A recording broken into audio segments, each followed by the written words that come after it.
ಸಮಸ್ಯೆ ಬಗೆಹರಿಸದಿದ್ದರೆ ಉಗ್ರ ಹೋರಾಟ ಮಾಡಬೇಕಾಗುತ್ತದೆ.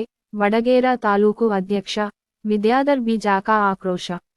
ಯಾದಗಿರಿ ಜಿಲ್ಲೆಯ ವಡಗೇರ ತಾಲೂಕು ವಾರ್ಡ್ ನಂಬರ್ 2ರಲ್ಲಿ ಇರುವ ಅಂಗನವಾಡಿ ಕೇಂದ್ರ ಸುತ್ತಮುತ್ತಲು ಕಸ, ಕಲ್ಲು, ಕಾಲುವೆಯಲ್ಲಿ ಕೊಳಚೆ ತುಂಬಿ, ಕೊಳಚೆ ನೀರು ರಸ್ತೆಗೆ ಹರಿಯುತ್ತಿದ್ದು, ಇದರಿಂದ ಮಕ್ಕಳು ಮತ್ತು ಗ್ರಾಮಸ್ಥರು ಓಡಾಡಲು ಬಹಳ ತೊಂದರೆ ಅನುಭವಿಸುತ್ತಿದ್ದಾರೆ ಮತ್ತು ಸ್ವಚ್ಛತೆ ಇಲ್ಲದ ಕಾರಣದಿಂದ ಮಕ್ಕಳಿಗೆ ಮಲೇರಿಯಾ, ಟೈಫಾಯ್ಡ್ ಮತ್ತು ಡೆಂಗ್ಯೂನಂತಹ ಭೀಕರ ಕಾಯಿಲೆಗಳು ಹರಡುತ್ತಿರುವುದನ್ನು ಗ್ರಾಮ ಪಂಚಾಯಿತಿಯ ಗಮನಕ್ಕೆ ತಂದರು ಹಾಗೂ ಹಲವು ಬಾರಿ ಮನವಿ ಸಲ್ಲಿಸಿದರೂ ಕೂಡ ಯಾವುದೇ ಕ್ರಮ ಕೈಗೊಂಡಿಲ್ಲ.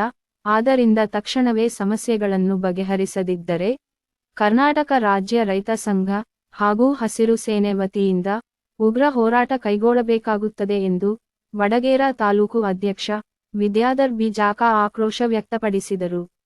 ವರದಿ ಶಿವರಾಜ ಸಾಹುಕಾರ್, ವಡಗೇರ. ವಡಗೇರ ತಾಲೂಕಾಗಿ 8ರಿಂದ 9 ವರ್ಷ ಆದರೂ ಕೂಡ ಸಮಸ್ಯೆಗಳು ಭಾಳ ಆಗ್ತಾಯಿದೆ ಹೊರತು ಕಮ್ಮಿ ಆಗ್ತಾ ಇಲ್ಲ. ನೋಡ್ತಾ ಇರ್ಬೋದು, ಇದು ಅಂಗನವಾಡಿ ಕೇಂದ್ರದಲ್ಲಿ ಮಕ್ಕಳು ಮುಂಜಾನೆ ಬರ್ತಾ ಇದ್ದಾರೆ. ನೊಣಗಳು, ದಾಮಿಗಳು ಹರಡುವುದರಿಂದ ಮಕ್ಕಳಿಗೆ ಮಲೇರಿಯಾ ಆಯಿತು ಅಥವಾ ಟೈಫಾಯ್ಡ್ ಆಯಿತು ಅಥವಾ ಡೆಂಗ್ಯೂ ಜ್ವರ ಹರಡ್ತಾ ಇದೆ ಮಕ್ಕಳಿಗೆ. ಪಂಚಾಯತ್ಗೆ ಎಷ್ಟು ಹೇಳಿದ್ರು ಕೂಡ, ಮನವಿ ಪತ್ರ ಕೊಟ್ಟರು ಕೂಡ ಅವರು ಕೇರ್ಲೆಸ್ ಮಾಡ್ತಾ ಇದ್ದಾರೆ.